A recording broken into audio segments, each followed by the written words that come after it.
Okay, Nancy, here we go. Um, Pardon me, I have a little bit of a cold. Woke up this morning with it, uh, and a runny, drippy nose. So I'm gonna try and do this to get you started, and hopefully this explains things a little bit better. Now, I understand you want to start in the top left-hand corner, so that would be page one, the very top of your grid, at which would be right here. Okay, so what I have this opened in Goodreader. Like I said, if you're going to do this diagonal technique, you really don't have to search for symbols because you're just going to follow the path, and searching really isn't necessary because you're going to go line by line, down the column, and you're just mark off as you go.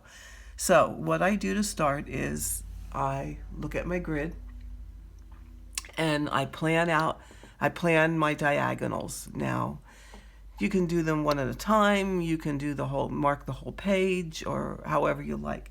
And you can do that several different ways. So if you tap in the center, yeah, you get your menu on the side. You can do it by just highlighting, and I like to go, whoops, undo. I like to do it so that the 10 by 10, I'm intersecting the 10 by 10 square. Okay, so that would be your first diagonal if you want to highlight. Now, I'm going to undo those because what I found I like a little bit better, and it's up to you what you do, is go back to your main menu and get the line, okay, which is, it's the ABC with the line through it, and then underneath that, whoops, come back here, is, okay,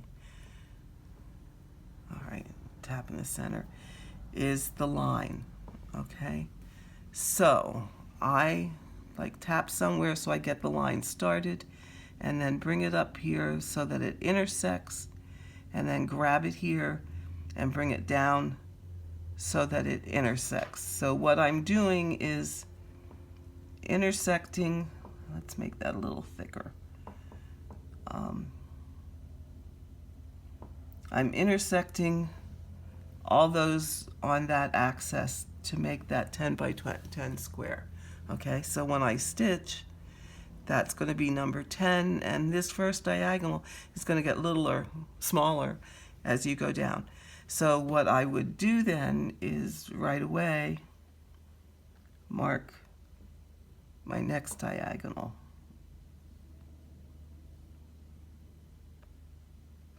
Okay, so I'm just going to grab the end, bring it up here, grab this one, line it up so you see it's intersecting. It's intersecting your 10th square, and then I'm just going to bring it down here. I like this because it's a little faster than having to highlight all of them, and you can do this in whatever color you choose. Like maybe you want to change the color and make it red so it stands out better, or you want to change the color and make it 1 point instead of, I had it set at a half. I would probably do it at 1. So you can do it either way. I like this way personally because it's faster than sitting there marking every block along the way. I started doing that. Right now I'm using Easy PDF on my Kindle. Pardon me, I have a drippy nose. I'm using it on my Kindle because I use my Kindle strictly for stitching, and Easy PDF works much the same way as does this Goodreader. But since you're going to do it on an iPad, my personal preference on an iPad would be to use Goodreader, which is what I have here. So once you have as many diagonals marked as you want, The rest is really pretty simple. You start at, this is, okay, oops, here we go. This is your first diagonal, and it's a relatively quickie one to do. And this chart, by the way, is the freebie Jupiter's moon. So there's no problem with my showing it to you. So I would start here, the very first stitch, and I would stitch one, oops. I would stitch 1, 2, 3, 4, 5, 6, skip one, do the other 3, okay? Park my thread in this stitch here, do the heart. I would actually park my next heart in this one, because this row I do one X I do a full X at a time, and I stitch bottom left, upper right, bottom right, upper left. So if I go this way on row 1, I'm coming this way on row 2. So I would park my heart here so that when I'm going back across, I have it when I get to it, and not over here and then have to, I mean, you can do it either way because there's going to be a thread carry here. So whatever works best for you. I try and look at my rows, as I said in my other videos, and look where my thread carries are going to be so that I'm actually stitching over that carry. And I would do that same thing all the way down. And that's up to you how you do it. Since you understand the parking method, that's really up to you how you work it. But that's how I mark my chart. And then as I stitch, I go and I get the highlighter. And I'm going to change that to, say, a bright color so you can see it. So as I stitch these, I would mark it off. 1, 2, 3, 4, 5, 6, 7, 8, 9. I'd go back and I'd stitch this one. I'd move down to the next row and I'd go all the way across, and then I'd mark them off. Move down to the next row. I would probably stitch here and here because of that thread carry. Then I'd go back and get this one and go all the way across. I would have parked my thread here, so I'd stitch this, and then mark these, stitch those. I would have parked my thread here, so I would stitch this heart, and then go back and do the others. Basically, that's all there is to it. It's just a matter of mark your diagonal, and as I said, you can either,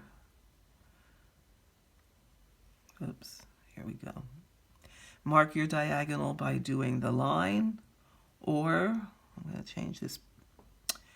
Well, okay, Karen, let's go here. Change this back to yellow. Or I could mark my diagonal using a yellow or whatever color you prefer to mark the diagonal, so that you know whenever you get to that stitch, whether it has the line through it or whether you have marked it such as this, you know that's stitch number 10. And I really don't find it necessary to go past the diagonal, because you're really using this method. You don't get lines. And don't ask, I don't know why, but I have not had a line using this one. Now, what I will tell you I will do, and I think I explained this in the videos also, if I have completed like this 10th stitch, and over here's another one of the same symbol, and that's the only one within an area that I can see, I will jump over and stitch it. Just because coming down this diagonal, I don't want to have to thread, start a new thread, do one stitch, and end a thread. So I'll jump over here and stitch that one. And again, that's perfectly up to you. Do what makes the most sense to you. But as far as marking the chart, that's all I do. And then, pardon me, I either put the line through or I mark the blocks in a different color, highlight them in a different color that I'm going to use to be marking my stitching. I start right here in this corner. I go over my 10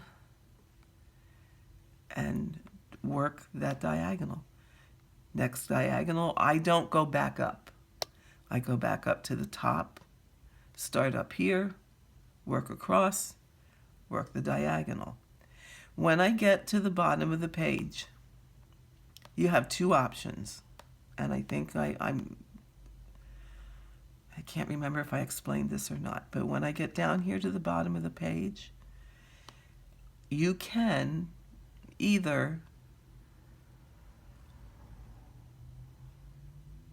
look to the page below and park them on the page below, or you can end off so that when you get down to that page, you're starting all new threads again. Again, that's up to you. What I started doing on the one I'm working on now, on Stitcher's Retreat, is these last 3 rows are repeated on the top of the page underneath. So what I started doing is, for example, if I did these S's, okay, I stitched these S's, and they're used again on this last row. What I would do is park it in this last row, so that when I went to the next page, that row shows up in that gray area.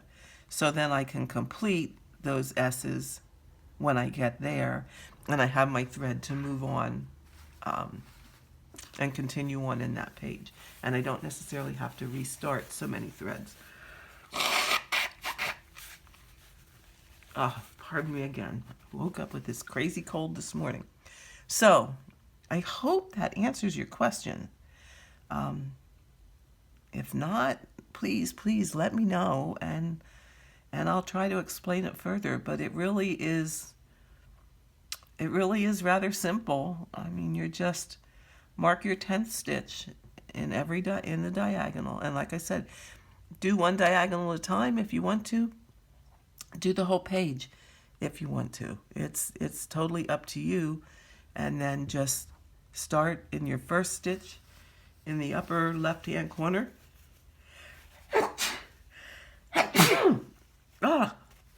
And work your way down the diagonal. End them off here.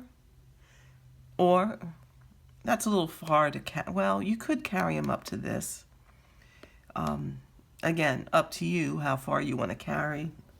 I like to keep my back as neat as I can, if I can. But if I find like there are places where I'm not going to carry it really far,